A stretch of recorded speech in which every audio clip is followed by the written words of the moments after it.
కారం రంగు రుచితో ఉంటుంది. ఆచి మిరపపొడి అదరగొట్టే కారం రంగు రుచి. 585 లో సెకండ్ టాపిక్ చూద్దాం. అసంతృప్తుల్ని బుజ్జగిస్తున్న హస్సం పార్టీ పెద్దలు ఇప్పటికే పలువురు నేతలకి నచ్చజెప్పారు మీనాక్షి నటరాజన్.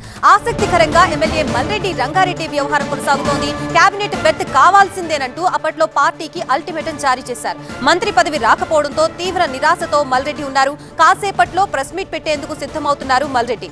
ఏం మాట్లాడతారు, ఎలాంటి నిర్ణయం తీసుకుంటారన్న దానిపై ఆసక్తి నెలకొంది. మల్రెడ్డిని మహేష్ కుమార్ గౌడ్ కలిసి బుజ్జగించే అవకాశం ఉంది. ఇంకోవైపు మంత్రివర్గ విస్తరణ ముగిసింది. బుజ్జగింపుల పర్వం షురూ అయింది. కేబినెట్ ప్లేస్ తో ముగ్గురు నేతలు ఫుల్ ఖుషీగా ఉండటంతో పదవి ఆశించి పలువురు నేతలు భంగపడ్డారు. దీంతో వాళ్ళని బుజ్జగించే పనిలో పడింది కాంగ్రెస్ అధిష్టానం. AICC Telangana in charge Meenakshi Natarajan, TPCC chief Mahesh Kumar Goud ఈ బుజ్జగింపుల బాధ్యత తీసుకున్నారు. మహేష్ కుమార్ గౌడ్ ఇప్పటికే పలువురు నేతలతో ఫోన్లో మాట్లాడగా ఎమ్మెల్యే సుదర్శన్ రెడ్డికి నచ్చజెప్పారు మీనాక్షి నటరాజన్. పార్టీ కోసం కష్టపడ్డ ప్రతి ఒక్కరికి తప్పక గుర్తింపు ఉంటుందని, నిత్యం ప్రజల్లో ఉండాలని సూచించారు. ఇక మీనాక్షి నచ్చజెప్పడంతో కూలయ్యారు సుదర్శన్ రెడ్డి. పార్టీకి విధేయుడిగా ఉంటారని అన్నారు. ఇటు ప్రేమ్ సాగర్ రావుని మీనాక్షి నటరాజన్ బుజ్జగించారు. ఆయన ఇంటికి వెళ్లి నచ్చజెప్పారు. మరోవైపు కోమటిరెడ్డి రాజగోపాల్ రెడ్డి మాత్రం అందుబాటులో లేరు. ఇక మంత్రి పదవి ఇవ్వకపోతే మామూలుగా ఉండదంటూ పార్టీకే అల్టిమేటం ఇచ్చిన ఎమ్మెల్యే మల్రెడ్డి రంగారెడ్డి వ్యవహారం ఇప్పుడు ఆసక్తికరంగా మారింది.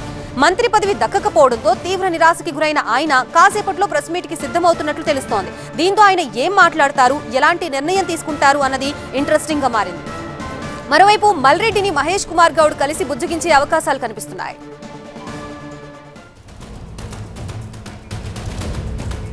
ఇదే అంశానికి సంబంధించి మనకి పూర్తి డీటెయిల్స్ అందించడానికి మా ప్రతినిధి గోపి ఢిల్లీ నుంచి సిద్ధంగా ఉన్నారు. గోపి,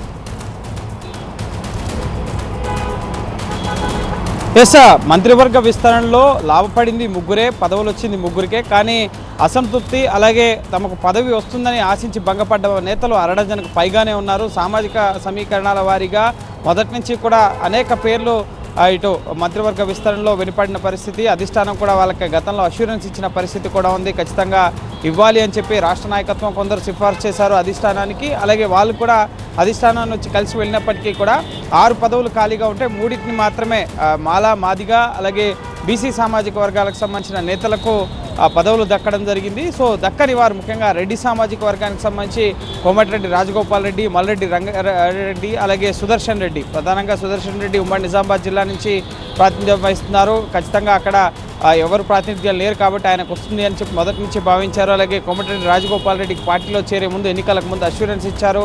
అలాగే మల్రెడ్డి రంగారెడ్డికి సంబంధించి ఆయన పేరు జానారెడ్డి సిఫార్సు చేయడం జరిగింది. ఉమ్మడి రంగారెడ్డి జిల్లా నుంచి ఎవరు ప్రాతినిధ్యం లేని పరిస్థితి కూడా ఉంది. సో ప్రస్తుతం బుజ్జగింపుల పర్వం కొనసాగుతోంది. ఇప్పటికే మీనాక్షి నటరాజన్ ఇటు సుదర్శన్ రెడ్డిని కలవడం జరిగింది. మరి కాసేపట్లో మల్రెడ్డి రంగారెడ్డి మీడియా సమావేశాన్ని నిర్వహించబోతున్నారు. అలాగే కోమటిరెడ్డి రాజగోపాల్ రెడ్డి ఎక్కడున్నారు, ఆయన ఇంకా ఇప్పటి వరకు తన స్పందనని తెలియపరచని పరిస్థితి ఉంది. సో ఇంకా 3 ఖాళీలు ఉన్నాయి కాబట్టి సో ఖచ్చితంగా భవిష్యత్తులో మంత్రివర్గ విస్తరణ అలాగే పూర్తి స్థాయిలో మంత్రివర్గ పునర్వ్యవస్థీకరణ అంటే కొన్ని మార్పులు చేర్పులు చేసినట్లయితే కనుక ఖచ్చితంగా వారికి స్థానం కల్పిస్తాం. అలాగే ఇంకా పీసీసీ కార్యవర్గ కూర్పుకు సంబంధించి పూర్తి స్థాయి ప్రకటన రావాల్సి ఉంది. వర్కింగ్ ప్రెసిడెంట్లుగా అలాగే ఇటు జిల్లా అధ్యక్షులుగా ఇంకా చాలా కీలక పోస్టులు పార్టీలో కూడా జనరల్ సెక్రటరీలుగా ప్రకటన చేయాల్సి ఉంది. కాబట్టి మహేష్ కుమార్ గౌడ్ కార్యవర్గానికి సంబంధించి సో ఇటు పీసీసీ మహేష్ కుమార్ గౌడ్ క్షేత్రస్థాయిలో పీసీసీగా ఆయన, అలాగే ముఖ్యమంత్రి రేవంత్ రెడ్డి, ఇటు మీనాక్షి నటరాజన్, అలాగే వీళ్ళ బుజ్జగింపుల తర్వాత ఇంకా సద్దుమణగపోతే వ్యవహారం ఢిల్లీ వరకు వచ్చే అవకాశం ఉంది. ఢిల్లీలో కేసీ వేణుగోపాల్ని కలిసి నేతలు తమ అసంతృప్తిని వెలగక్కే అవకాశం ఉంది. అయితే దీనికి కొంత సమయం పట్టే అవకాశం ఉంది. రాష్ట్ర నాయకత్వం ఢిల్లీ వరకు ఈ వ్యవహారాన్ని రాణిస్తుందా, అక్కడికక్కడే హైదరాబాద్లోనే వారికి నచ్చజెప్తారా అనేది మనం వేచి చూడాల్సి ఉంటుంది. ఒకవేళ ఢిల్లీ వరకు వస్తే కనుక ఖచ్చితంగా కేసీ వేణుగోపాల్ ఖర్గే వరకు ఈ వ్యవహారం వెళ్ళే అవకాశం ఉంటుంది. అనంతరం నెక్స్ట్ పార్టీ పదవుల్లోనూ అలాగే మంత్రివర్గ ముఖ్యంగా పీసీసీ కార్యవర్గంలోనూ వాళ్ళకి సముచిత ప్రాధాన్యత కల్పిస్తాం. ఇతర నామినేటెడ్ పోస్టులు, ప్రత్యేక ప్రతినిధులు, ఈ విధంగా ప్రభుత్వ సలహాదారులు ఇంకా అనేక పోస్టులు ప్రభుత్వం భర్తీ చేసే అవకాశం ఉంటుంది. కాబట్టి సో ఖచ్చితంగా సముచిత ప్రాధాన్యత ఇప్పుడు మంత్రివర్గ విస్తరణలో స్థానం దక్కని వారికి ముఖ్యంగా ఇటు గడ్డం వివేక్కి స్థానం లభించడం జరిగింది. వినోద్కి స్థానం లభించలేదు. సో ఆయన కూడా ఆశించారు. సో సామాజిక సమీకరణాల వారీగా ఇప్పుడు మంత్రివర్గంలో స్థానం లభించిన వారితో పాటుగా ఆ సామాజిక వర్గానికి సంబంధించిన ఇతర నేతలు కూడా కొంత అసంతృప్తిలో ఉన్నట్లుగా తెలుస్తుంది. సో వారితో కూడా అధిష్టానం ఇటు మీనాక్షి నటరాజన్తో కానీ అలాగే ఇటు పీసీసీ రేవంత్ రెడ్డి వీరితో కలిపి చర్చలు జరిపించే అవకాశం ఉంటుంది. సో ఎక్కడ అసంతృప్తి లేకుండా నెక్స్ట్ స్థానిక సంస్థల ఎలక్షన్స్ రాబోతున్నాయి. పార్టీని ఐక్యంగా బలపరిచేందుకు ముందుకు తీసుకెళ్లేందుకు కావాల్సిన